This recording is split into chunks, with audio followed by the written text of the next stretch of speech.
Hi, good afternoon or good morning, depending on where you're joining us from.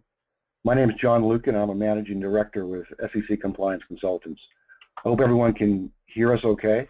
Thank you for joining us today, and we hope that you find the next hour or so informative and gain a few takeaways that will help you with being able to demonstrate to your various constituents, including your regulators, that you have a reasonable strategy designed to prevent, detect, and respond to cybersecurity threats.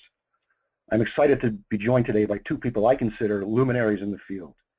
Each is a founder or co-founder of their respective firms, which are also partner firms of SEC3. For almost 30 years, Michael Bryce of BW Cyber Services has been providing technology security solutions across a broad spectrum of public, private, and government agency clients, including the heavy regulated financial services and healthcare industries.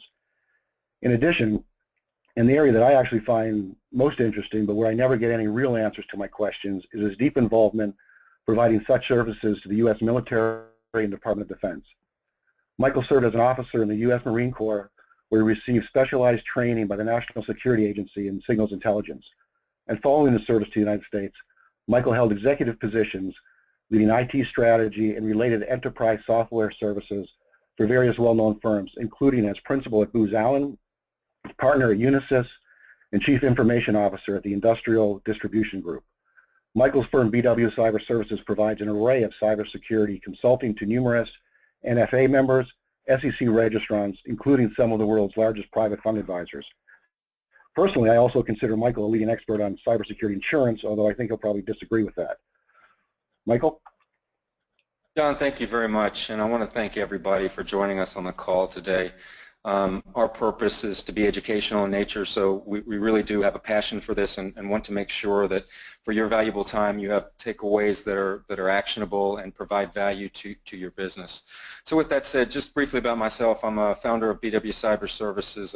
We specialize in cyber services and compliance solutions related to cybersecurity for both NFA, FINRA, and SEC, CFTC registrants.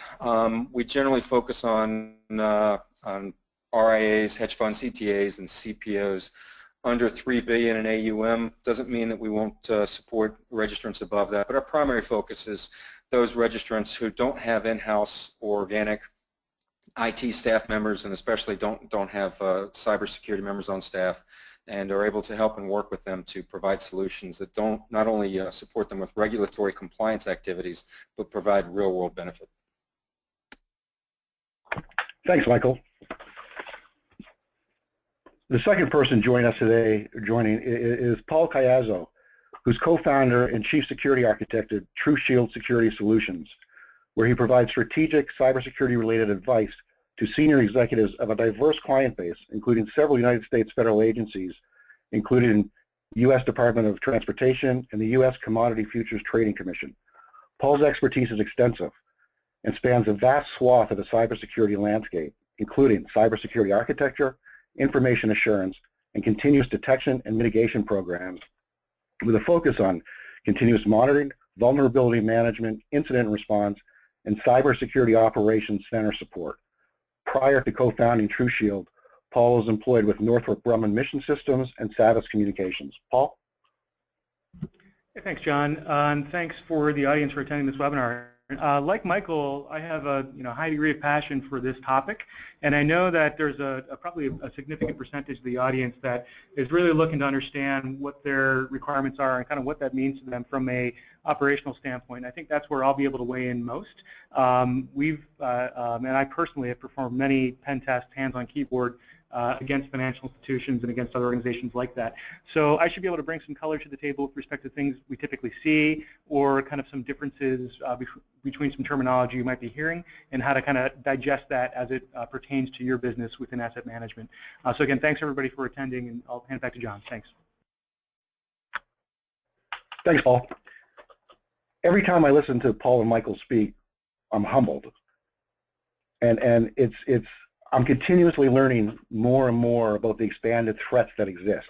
And to be honest, I'm also scared and a little bit paranoid. That's why I think today's topic is so important and needs to be rated as a high risk for the vast majority of financial services firms. I'm going to begin and try to put some color and add some context for regulated firms before Michael and Paul really explain in depth pen tests and vulnerability assessments. And then I'm going to conclude with some things that I think need to be considered when you're performing due diligence on vendors to perform pen tests, many of which are often overlooked. And to my surprise, speaking with Michael and Paul, they attest that many firms don't even ask them about.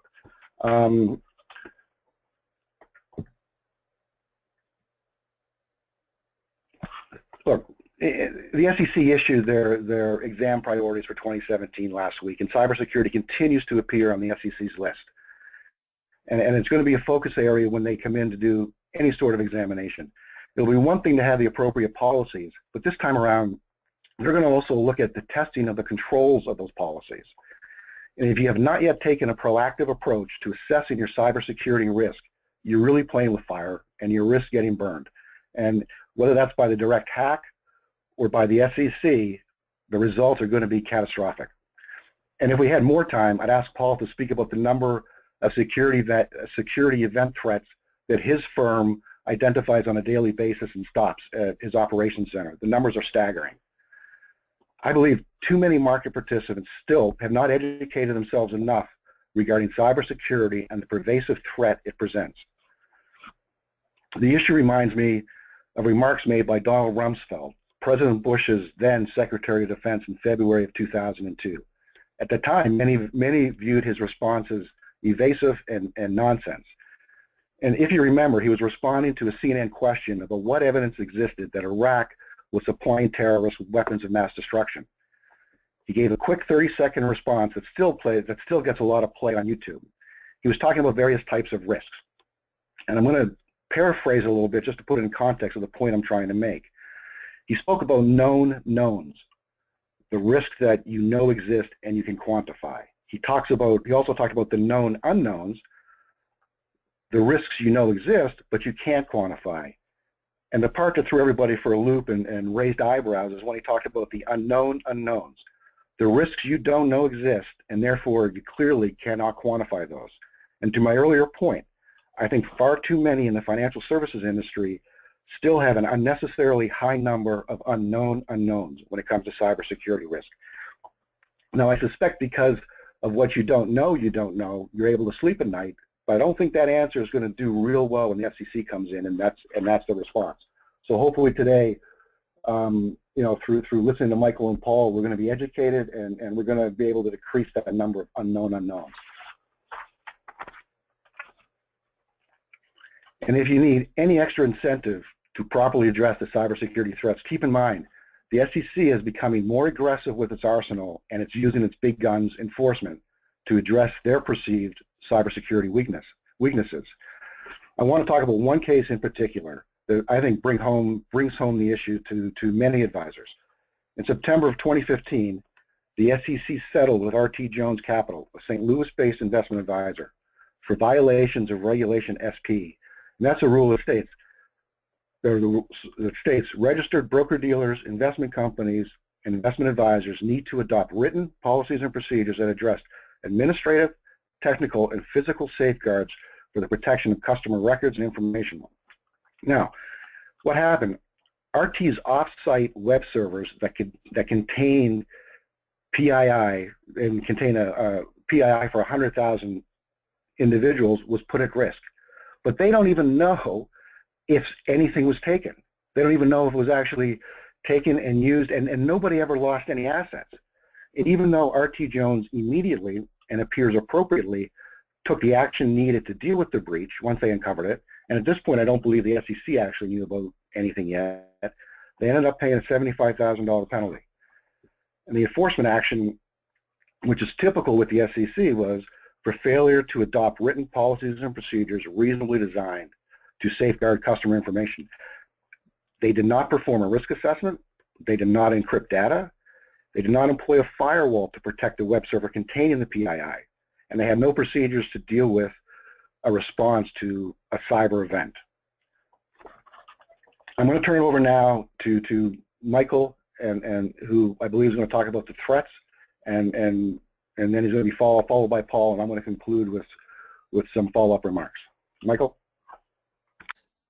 Thank you very much, John. Really appreciate that. So, you know, the R.T. Jones case really helps to define an area where, first off, they were not aware that their third party didn't have preventions in place, and they were really hammered for it. And we're seeing this happening a lot more now. And so what we want to do is talk about what that threat might be, because the number one thing I'm hearing from the majority of my new clients is, hey, we're small, or we don't have a web page, or nobody knows who we are, there are only 10 or 20 investors involved. Whatever the case may be, I'm continuously being told we don't feel that we have any threat related to cybersecurity. And I cannot be more emphatic in saying that not only do we all have a threat from cybersecurity, but it's a very high threat. And as risk managers on this call, and that's one of the things I love about this industry, is managers are the best risk assessors of any industry I've ever dealt with. To not understand this threat, I think, is a very, very serious consequence. And so the nature of the threat is there are nation states out there, particularly Israel, Russia, China, North Korea, Iran, and of course the U.S., who are actively performing cyber activities. Now, different nation states have different focuses, but the point is that all these nation states have tools in which they are continuously scanning and attacking various entities. And the main point to take away from this is these are, in some instances, directed, but in many instances, they're completely arbitrary. And what they're looking for are weaknesses, sometimes to embarrass, sometimes to just be surreptitious. As we move from the left to the right, the one that is most nefarious and that we're seeing on a daily basis, and I throw a number out here, and every time I say it, people flinch, and I'm going to stick by this number, and if you look it up, you're going to find what I'm going to say is low.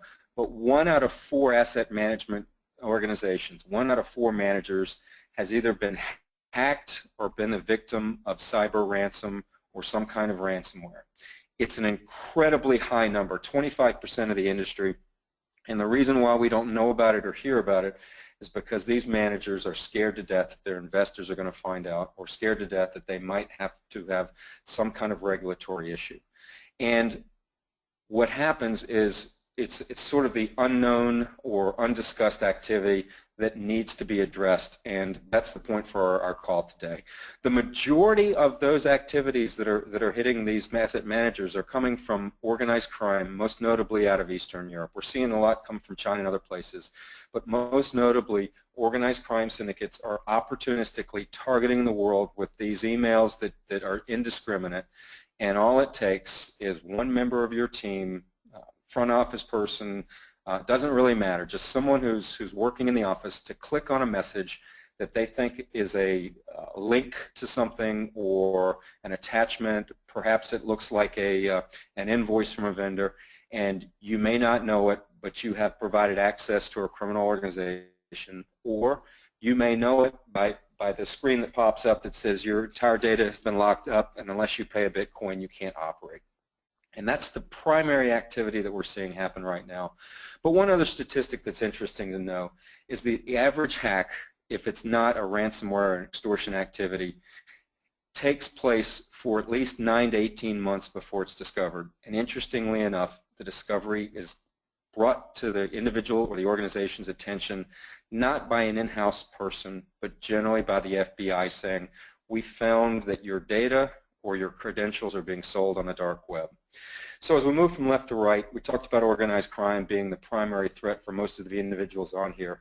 A secondary threat, but very prevalent, I'm going to skip over here a little bit, comes from script kiddies. And as Donald Trump recently mentioned, script kiddie could be that 400-pound guy out west on his bed. Now, that's probably a terrible analogy, but the point is a script kiddie could be anybody who can get free programs off the internet that can scan just about any site, which would include your company's firewall, and look for vulnerabilities. And if they find one, then they know how to get in to steal your data, to perhaps monetize PII or other information, or just to enhance their reputation on the dark web. A couple of other organizations we see that are players here, of course, are hacktivists. They tend to focus on the large organizations, but as you're all aware, they are not friendly towards capitalists. And then we also see insider threats with large organizations, and that tends to be a pretty nefarious one. And then one John mentioned is third parties.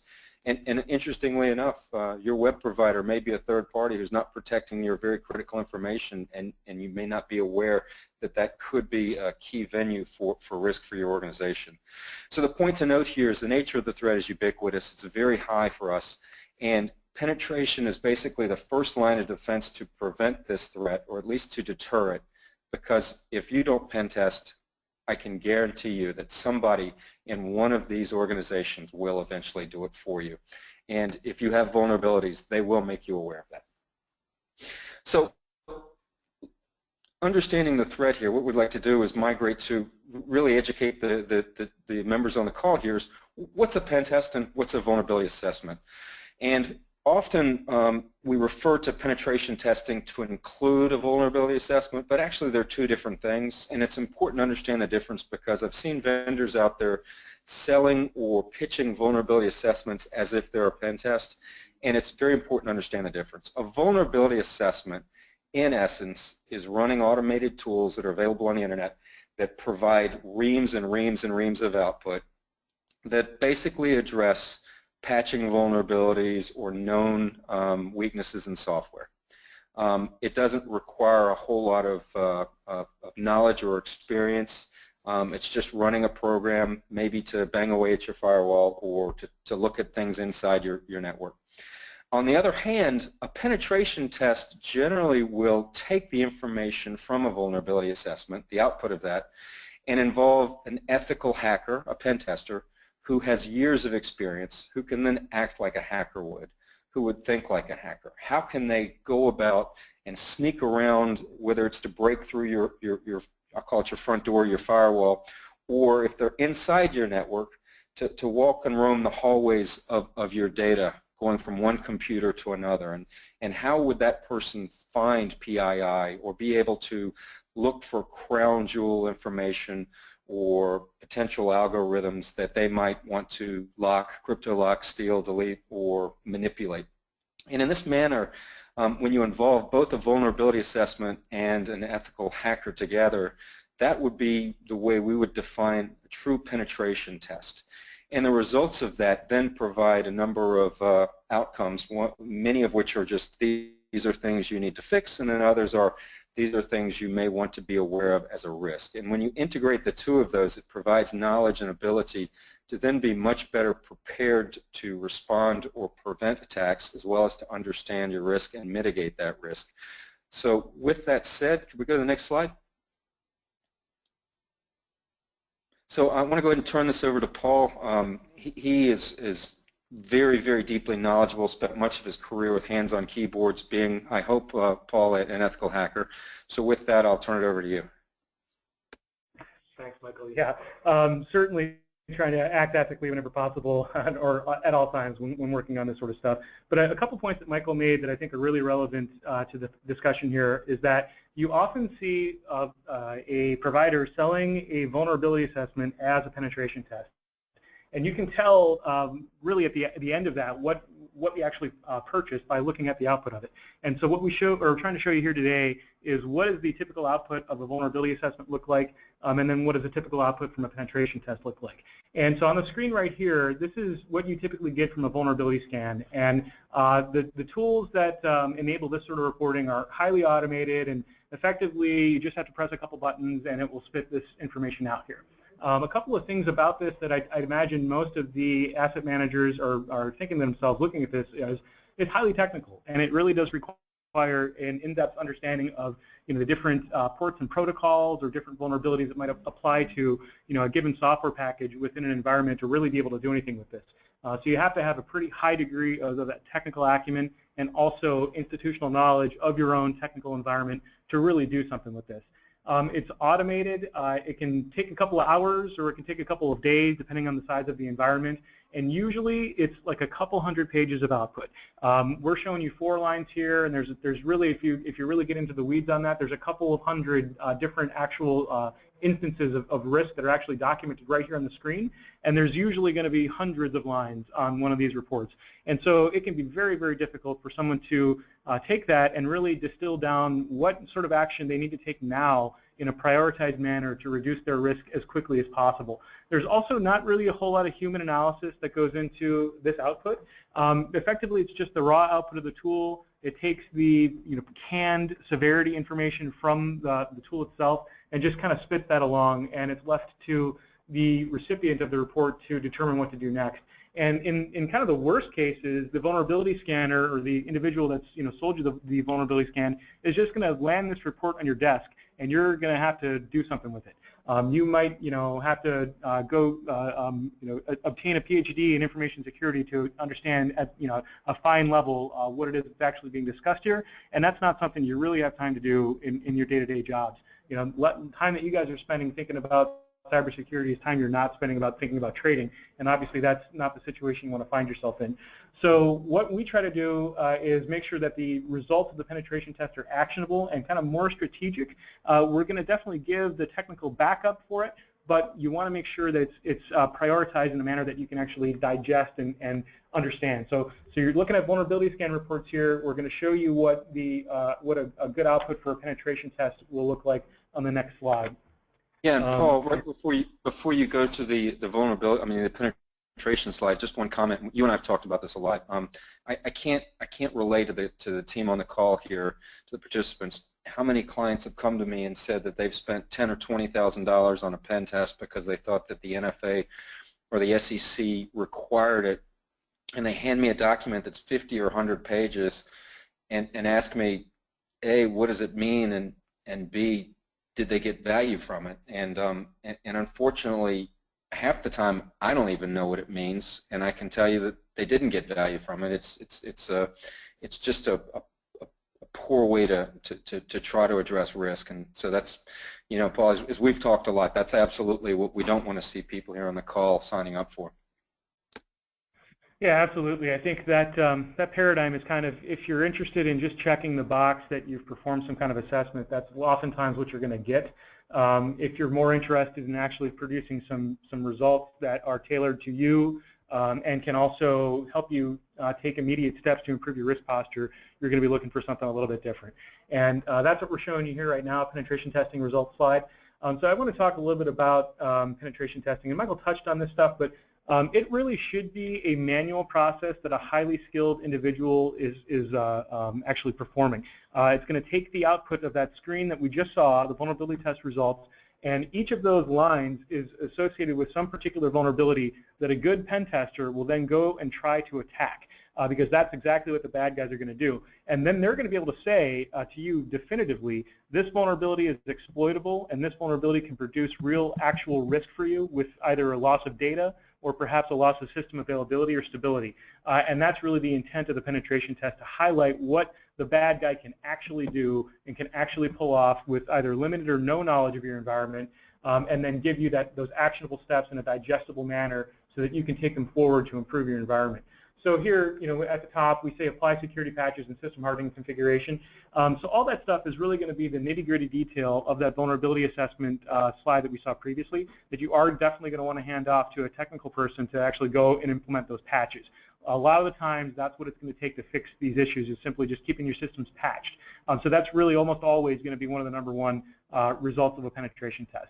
The other items that are on here are designed to be able to give an individual kind of an assessment of what their security posture is. So you can see, like, apply licenses to the firewall, which enables many of those appliance-capable industry-standard security features.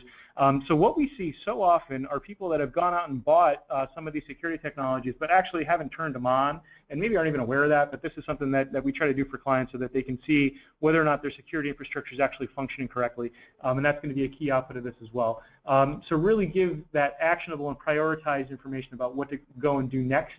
And that's, I think, really the key aspect of this, because, again, the penetration tester is going to be assessing just exactly what we showed you with all those different vulnerabilities, and with the knowledge of what exploits are available to the bad guys, going and manually trying to exploit them.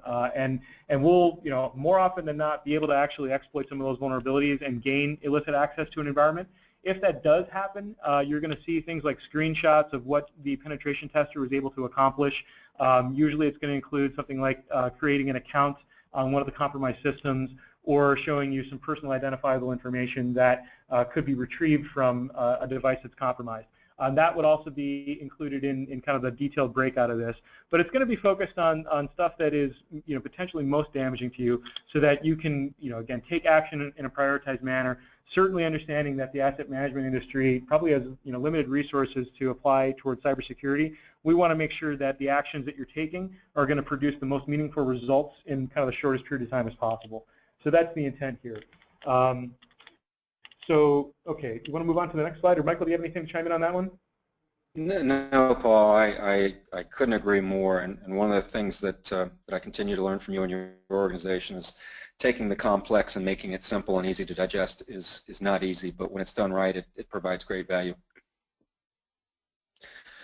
So with that, one of the things that is important to understand when you go and are looking at purchasing a pen test, and again, when we talk about pen test, we're including now vulnerability assessments and pen testing, is first off, how do you right size it for your organization, and what is it that you're getting?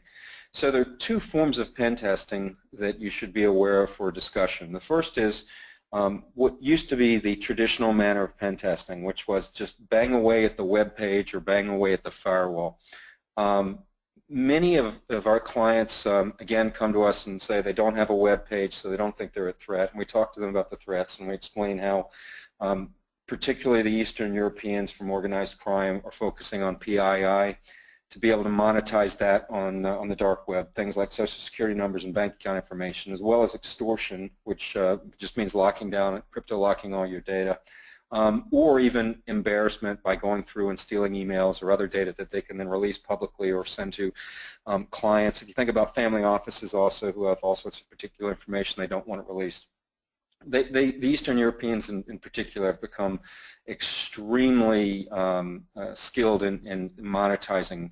So what was originally the focus was how do you keep somebody away from just busting through your internet connection? And that's what we're showing there on the left-hand side. That's changed though, and that's still important because that protects you from the script kiddie out there running automated tools, and if you have vulnerabilities you want to make sure they're shut down so it's not easy for an external adversary to break in. But equally important, if not more today, is internal testing. And the philosophy there is that despite all your best efforts, if somebody wants to get in, or if you or one of your employees clicks on that innocent-looking email that downloads a malware package, they're going to get inside. And if they do, if you think about someone breaking into an office building, what you want to do is limit the amount of data or the amount of damage that they can do to your business. So if you think about an external test focusing just on breaking through the web page or the firewall, the internal test would then allow a tester to get inside your firewall, like they're logged into your network or inside your web page, and be able to see what kind of damage an attacker could do if they got in. In a perfect world, if you have somebody that downloads a piece of malware and their computer becomes affected, you would have controls that would limit that damage just to that workstation, just to that individual. Unfortunately, what we see when we do the majority of our internal tests is just the opposite, that once an attacker is able to get onto a single workstation, think about a PC that somebody takes home at night and they're surfing the internet doing whatever people do on their personal time, they get a breach, they bring that computer into the office, and then suddenly an attacker is able to traverse from one workstation to your data, to your file server, to anybody else's workstation to see all emails that everybody's doing, or be able to get perhaps to a colo where you've got crown jewel or systematic trading algorithms running crown jewel information. That's what we want to make sure they can't do. So using the analogy of an office building, in a worst case, someone breaks in, all the offices are open, the bank vault is sitting wide open, the cash register is there with no protections on it, and they can take anything they want. On the converse side, in an environment that's been pen tested and locked down and good controls are put in place, they break into the building, all the doors to the offices are locked, the vault is locked, there's no money in the tiller, and basically they can do very little damage. And that's really what we're looking for in doing a good internal pen test in addition to an external pen test, is buttoning down the external connection end as well as tightening up controls on the inside to limit and mitigate any risk if/when an attacker gets in. So as you potentially go about evaluating what you might need, I would strongly encourage you to be aware that external and internal pen testing should be performed. Next slide, Maria. Great. So kind of the so what when all this is done is what do you get for your money? I would say that for organizations that are on the phone here, a pen test, including external and internal, shouldn't take more than a day. It might take 2 or 3 days depending, and everything depends on the size and scope of the operation. If it's just a 2 or 3 person RIA, that's much smaller and more limited than 10 or 20 person organization with systematic trading and multiple servers running 24/7. But regardless, you want to have a pen test vendor who can provide a deliverable that's easy to understand. At the end of the day, our philosophy is if you can't provide the results of the report in a 15 to 20-minute executive PowerPoint session where the highlighted most critical issues are outlined and you can talk to them about the scope of the costs, then it's not a good deliverable. It needs to be priority-oriented. There are going to be hundreds, if not thousands, of issues that are brought up. At the end of the day, though, what we find in the asset management business is that usually it's 5 or 10 things, and they're usually not terribly expensive. One of the things that bothers me is I often see pen testers that are so eager to impress people with their knowledge that they come up with exotic solutions for exotic risks that aren't even material, much less should be brought up to an executive. And that's why it's important that it's financially, the recommendations are financially feasible. Who wants to spend $1 million for a $1,000 problem? I mean, and I often see that, and it's hard to tell if you don't have a vendor who can translate from technology to operations. And that's where it's critical also that you want that vendor to understand your industry. Understand that the regulators are focusing on personally identifiable information and the release of that information in order to put and address protections around PII as well as other industry critical data such as crown jewel information or embarrassing information or just information that's highly proprietary to that organization. So a corollary to this is if you've talking to a vendor, request to see a sanitized copy of one of the deliverables. If it looks like a 50-page complex esoteric document, you can be impressed that they know how to print out hundreds if not thousands of recommendations, but it's not actionable. As Paul mentioned earlier, the need to have a PhD in cybersecurity is probably a non sequitur for most people on this call.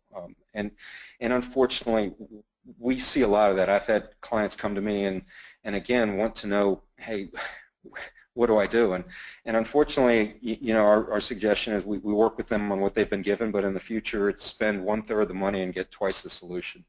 We talked about the fact that, you know, coming in and often we see vendors that have a one-size-fit-all. They tend to work with asset management or other financial verticals, banks and financial institutions, and so they have a one-size-fits-all solution. They tend not to tailor for smaller RIAs, CTAs, hedge funds, and CPOs, and therefore come in often with a sledgehammer to try to kill a mosquito, and it's unfortunate. And then again, most critically, I think if your vendor doesn't understand your business and your industry, they're going to overlook or not be able to prioritize the critical vulnerabilities or risks related to where you may want to invest your limited budget on cybersecurity. Next slide. Thank you. Thanks, Michael. This final slide before we go to questions, and there's a number of things here that when I was speaking to Paul and Michael, that I was surprised to learn that clients are not asking them when they're performing due diligence. I know Michael just spoke to a few of these, but you know it's critical that you go through your agreement with the pen tester and you have a strong agreement that contractually obligates them to you know abide by certain requirements. And with regards to the individuals performing the tests, are they residents of the United States? You know that goes a long way when you can locate them And you know, if you need to find them, you can find them much easier in the United States, and I'm thinking legal recourse. But the other point is, and probably more importantly, have they gone through some United States security clearance, whether it's by a law enforcement agency or a national security agency? A number of firms employing pen testers do have people that have that type of clearance. A number of firms, even if the firm is based in the United States, they are subcontracting out to somebody outside of the United States, and perhaps in one of those countries that was listed on the earlier slide. Ask the questions and get it put into the contract. And then as Michael talked about, you know, what are the risks that they're able to address? Is it specific to the firm? You don't want the one-size-fits-all. While that might work and be very lucrative for the vendor, you're going to get these pages and pages of addressing risks that are not applicable to you. And an analogy of that in the financial services industry is if you think of a private equity firm that never ever trades in publicly traded securities and never owns a publicly traded security, that they've paid a large amount of money to get an extensive risk assessment of their best execution or their proxy voting, which just does not apply to them.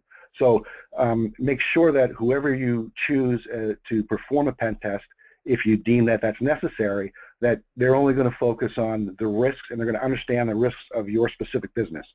And lastly, get referrals, get references.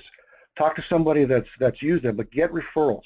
I think that's probably the best way, because there's, you know, this is a growing market, and a number of firms are just starting up now, and they may not have the expertise, but they may be able to go out and buy that inexpensive piece of software that Paul was talking about, and be able to you know, spit out a report that's showing a vulnerability assessment. Paul and Michael, is there anything else you guys want to talk before we take some questions? I know we do have one question already about what a pen test should cost.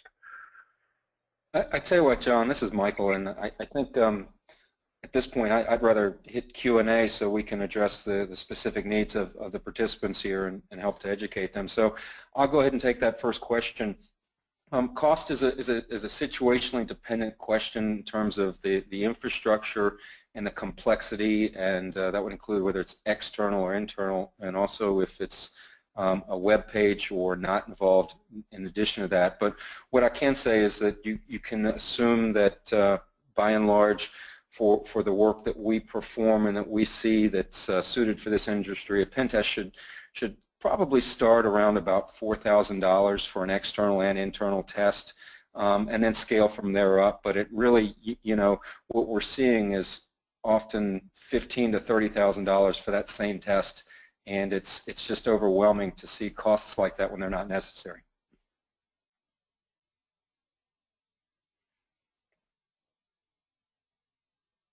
Maria, do we have any other questions? Yeah, there is another question. Can harm be done to our systems during a penetration test? That's a good question. And if you have an inexperienced penetration tester, I'd say the answer is yes. If your penetration tester is an experienced person, certainly somebody that's dealt with your industry before, the answer would be highly likely to be no. There always exists some risk whenever you're trying, you know, actively exploiting vulnerabilities. But most often what's going to happen is the skilled and experienced penetration tester is going to work out with the client organization what's called a rules of engagement. And that rules of engagement will define what sort of tests are allowed and are not allowed. And more often than not, the stuff that we see not allowed is the stuff that's going to damage a system. Some organizations want to see if somebody can actually damage a system, and usually what they'll do is either stand up a test environment that is a direct mirror of their production environment to do the testing there. But if you're testing a production system, it's generally wisest to turn off the things that do like distributed denial of service attacks or stuff like that. So the answer is, if done correctly, no, there's not really a significant risk of harm to the production systems. And Paul, there's one more thing that I did forget to mention is, just as your clients often will ask about the advisors or the broker-dealers, what is their E&O insurance, you want to ask about what is the insurance that the vendor carries and what perils is it covering. Is it covering that they inadvertently shut down your business or your operations? Even if it's unlikely, if it does, it's catastrophic, and so ask what their insurance coverage is. Sure, yeah, that's definitely a good point. And I think one thing you should also be looking for is there are other signs when you're looking at an organization to perform this sort of testing that they know what they're doing, and things like the payment card industry standard. If you're a PCI, a qualified security assessor, that means you've done a whole lot of due diligence and you've been assessed by an industry consortium around financial services. And that also, John, to directly answer your question, has some very specific insurance requirements for how that operates. That's a good thing to look for. Thanks. And I mean, at the end of this, if somebody's interested, we do have these that you're seeing on the slide that we can distribute kind of as a supplement to your vendor due diligence if you're interested. I think you can just let Maria know and we can get that to you. I don't know if there's any other questions. Yeah, John, I got a real good one, and I kind of wish we'd addressed this in the presentation. So I'm glad one of the attendees brought it up, because it's something I get asked every day. The question is, for a firm that uses a cloud service provider and all web-based software, what should the RIA do for testing? That's a brilliant question, because just because it's web-based doesn't mean that the testing should be limited to the web activities. And the reason why I mention that is the primary mechanism of entry for a lot of the threat actors that we have is to come in through your edge devices, specifically that PC that you're using out of your office to get to the web. And again, keep in mind that if they can break into your PC, then they can get to everything that you have on the web. I actually had one family office that assured me that they had no cybersecurity threat profile because all of their data was with a web vendor that double encrypted it, and I was able to show this individual very quickly how his password to that site could easily be stolen. And it was a good education, because the way we focus on this is twofold. One is that we focus on the easy ways that attackers can get information and then get into their web activities, and then we also provide a support to go over the protections that their web vendors have with respect to how they're configured and are they configured properly. Normally, we're not going to actually be able to get in and look at like Amazon Web Services or any of the other major vendors to see the protections. Instead, we're going to assume that we can inherit their controls, but often the actual configurations set around how they access their data and how they access those web applications are very poorly configured, and those are things that are part of the pen test that we address. I just have one other point with respect to the cloud service providers and third-party vendors like that, and that's anybody that's engaging a third-party provide a service like that that's critical and potentially a risk around PII exposure should have those sort of security requirements baked into the contract. And a lot of times what the third parties will be able to do is provide to you a risk assessment report that they've done or had some independent entity do so that you have that due diligence checkbox taken care of. You can certainly, as Michael said, inherit that control from them, but I would certainly make sure you're asking the question, can we review your independent assessment? That's a good one to get. There are a few more questions. One is, how often should a penetration test be repeated? That's a good one as well. So the requirement that we typically see in financial services is yearly or annual.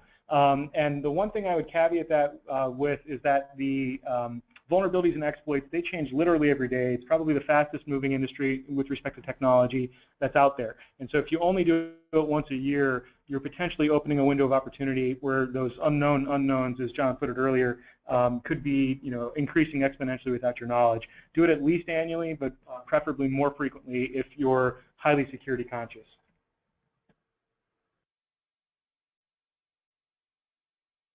Looks like we do have one other question, which is next steps for a firm to take on this issue. Well, first off, I think next steps for anybody out there to take away from this is, understand whether or not you've had a vulnerability assessment or a penetration test done and what you actually got out of it, if it was actionable and useful for you. If you've not, then go out and engage a vendor to perform that for you. Probably relatively soon, given that you're potentially operating in a state of unknown risk.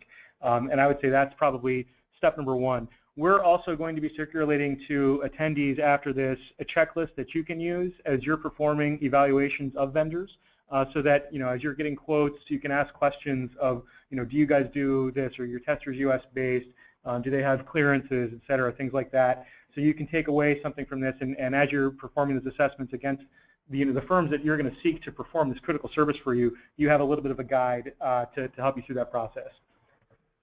Thanks, Paul. There's another question here.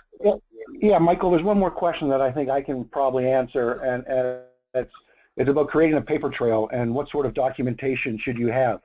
And that's a question that we frequently get from clients.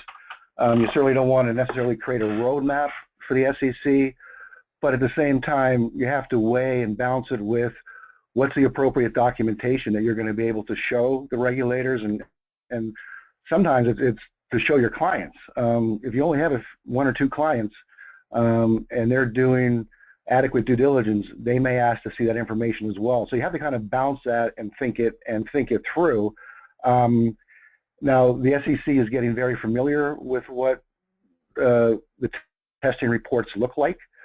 And if you say that you had one and you're not able to show something that they're expected to see, that could be a problem. And I understand, hey, you do a penetration test and you find out that you guys had been hacked. What do you do at that point? And we just showed with the RT example. I think at that point you call counsel. And I think you have to do that. But at the end of the day, in compliance, you have to have a documentation to show that you've done what you've said you were going to do. I hope that answers it. It does, John. Let me add a little additional clarity to that. Only because I've had discussions with both the NFA and the SEC on this particular issue. They're taking a walk, I'll call it a crawl to walk to run approach with cybersecurity, and the NFA is in essence about a year behind the SEC and FINRA, and in such they're looking, and I'll speak for both of them, but there are nuances between the two. I would say that both organizations are now wanting as the bar to entry to show that organizations are taking this matter seriously. They're looking that registrants have a cybersecurity program in place. On the NFA side, it's called an ISSP. There's no particular name on the SEC FINRA side. We refer to it as a CAP, a cybersecurity assessment program. And in it, you're basically, and they're wanting to see that you've done a risk assessment, you understand your cybersecurity threat profile, and you've taken some steps to address and or mitigate risk. Now, they're not actually saying that you actually have to fix things. So by doing a penetration test, which would probably be the next step after you do an assessment and put a plan in place, you've not only demonstrated that you take cybersecurity seriously, but I guarantee anybody on this call, if you do that assessment, there are going to be some very simple fixes that you will take that will demonstrate that you've not only done an assessment of your risk, but implemented changes to reduce your threat profile, which is what they're basically looking for at this time. We're also advising clients that they can show that they've done testing and that they're implementing a policy without necessarily showing what those vulnerabilities are, only because in many instances it's very proprietary information, and the last thing we want our clients to do is have information related to how hackers or others might actually be able to attack them. And so far, we found the regulators have been very supportive of this approach because they're still dealing with organizations that have stuck their head in the sand, and then when those organizations get breached or when their client data is revealed or released publicly or the FBI gets involved because they found it on the dark web, that's when the SEC especially is not having patience with an organization that has taken zero measures. And again, say the regulators are actually being very pragmatic about this because they do understand that there's no panacea to this. You can't guarantee an organization is going to get breached, but what you can do is take reasonable steps to mitigate the risk of being breached as well as to mitigate the damage if a breach occurs. Thanks, Paul. And to add to that is, in the RT example, they did not do a risk assessment. They did not do a number of things that you would think were pretty basic. So they, their securities law violation was failure to have adequate policies and procedures. No risk assessment, they didn't encrypt data, they didn't have a firewall, they didn't have procedures to respond. So, you can certainly minimize or lower your risk with regards to the SEC if you have reasonable policies and procedures in place. And so that's the first step, is to do that. And if you have that, at least if the SEC comes in, even if there was a problem or a hack, but you follow your policies and procedures and they were reasonable, you're probably going to fare pretty well. You're still going to have a reputational risk potentially, but at least from the terms of the SEC, you could fare okay. And probably the last thing is make sure you train your supervised persons. Make sure that they understand what the risks are, what they can and cannot be doing. I think training is also a very good defense with regards to violations of the Securities Act. As long as you're telling your folks and sharing with them what the potential issues are, you can fare well with the regulators. John, I've got one last question here. I'm not sure it's the last one. I do have one more question here. And that is, what are investors looking for, and what do you share with an investor? And that's a really insightful question, because a lot of the comments, or I should say the requests we're getting recently, are being driven not so much from a regulatory perspective, but more from a bifurcated approach that these registrants understand the real-world risk, as well as they're being pressured by newer investors who are very savvy to the risk and asking them in their due diligence what they're doing about cybersecurity. And what we do is we advise, first off, share with them the fact that you have a cybersecurity program. Again, on the NFA side, it'd be called an ISSP. On the SEC side, we refer to it as a CAP, a Cybersecurity Assessment Program. That would not demonstrate any particular risks. It would just demonstrate that risk assessment's been performed and you understand cybersecurity and you're taking steps to improve your posture, as well as if, in addition to doing that, you then follow up with a pen test, which we would strongly recommend. Investors are looking upon that very positively, because with a pen test, it demonstrates that not only have you done an assessment and have a program in place, but it proves that the program is more than just a document in a file. And we're seeing investors that when they see that their potential managers for investment have performed a pen test, it definitely helps to check that box on the cybersecurity due diligence.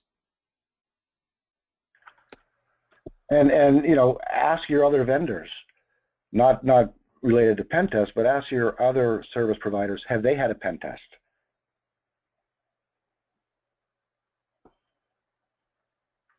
Have we answered all the questions, Maria, do you know? We have one more question. Do you want to take this one, Paul? That a firm can conduct its own penetration tests according to the latest regulations, assuming the firm has certified staff in-house. Well, I would generally caution against doing self-assessment. I think it's really risky if you're the person responsible for building the system, then also responsible for testing it, because you're unlikely to give an unbiased response and unlikely to be one to raise your hand and give yourself a black eye. Always recommended to have that be an independent entity perform those tests. Yeah, this is Michael. I believe I saw something come out. Now, I'm not sure if it was on the SEC or the CFTC side, but they were pretty emphatic that that was not a good practice, meaning you can do your own vulnerability, in-house vulnerability testing, and if you want to do in-house pen testing, that's great, but trying to do that as a satisfaction of the requirement is a bad practice, in the same way that you wouldn't want to do your own valuation. Any other questions, Maria? No, that's all. Alrighty, I think we have some housekeeping here, John. Will you follow up? Yeah, I think, and I think Paul mentioned it. You know, we have a document with those questions that we will circulate. But in addition to that, if you have any follow-up questions or you want to reach out to one of us, if it has to do with you know, SEC compliance and written policies and procedures and what you would need to kind of show in terms of policies and procedures, please feel free to reach out to myself. If it's with regards to performing a pen test, please reach out to Michael. And if it's a larger issue and looking for a firm to provide kind of the ongoing maintenance, please reach out to Paul.